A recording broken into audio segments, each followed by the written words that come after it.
वच्ची मावशींचं थोबाड जरा जास्तीच चालत असतं. बघावं तेव्हा मला बोलत असतात. तू पूर्वी जे काय बोलून ठेवलंस ना वच्ची मावशीना, ते आता व्याजा सकट परत करतायत. उगाच बोलत नाही मी त्यांना. हे अशी छोटी छोटी माणसं ना माझ्या आजूबाजूला असलेली सुद्धा आवडत नाहीत मला.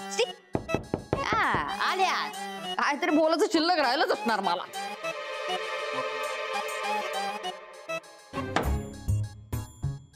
या वच्ची मावशी.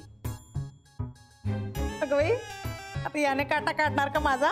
मला वाटलंच होतं काहीतरी बोलायचं शिल्लक राहिलंच असणार मला. नाही ग, दूध घेऊन आले तुझ्यासाठी.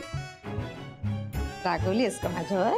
वच्ची मावशी, आपण दोघी गळ्यात गळे घालून असतो ना कायम, नाही का? चिडली आहेस बाकी. हो. ललिता, अगं तू ना माझं बोलणं मनावर घेत नको जाऊ बाई. ते मनात असं काही नसतं ग. मला पोटातच ठेवताच येत नाही. मनात खरंच काही नसतं माझ्या. तुमच्या मनात कधी काय येईल सांगता येत नाही वच्ची मावशी. तिथेच तर पंचायत होती.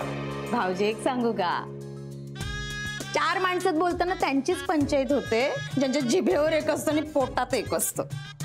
माझी कधीच अशी पंचायत होत नाही. अहो, हा टोमणा नाहीये का वच्ची मावशी? नाही ग, टोमणा असं टोचतो. मी तोंडावर बोलते. घे घे घे, दूध घे. गोडगट्ट दूध आहे, मस्त पी आणि लवकर झोपी जा. सकाळी उठायचंय की नाही तुला? वॉकला जायचंय ना? उशीर करायचा नाही.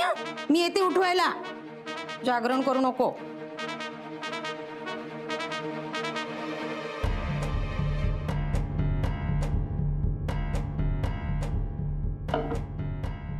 काय एवढं निरखून बघतेस त्या?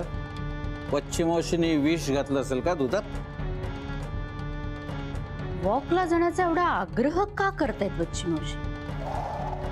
काहीतरी शिजत नसेल ना त्यांच्या डोक्यात? वास येतोय मला. तुम्हा बायकांच्या डोक्यात ना सतत एक चूल पेटलेलीच असते आणि त्यावर काहीतरी शिजतच असतं नेहमी. उद्या ना तर वॉकला जाणारच नाही मी. बघतच राहा.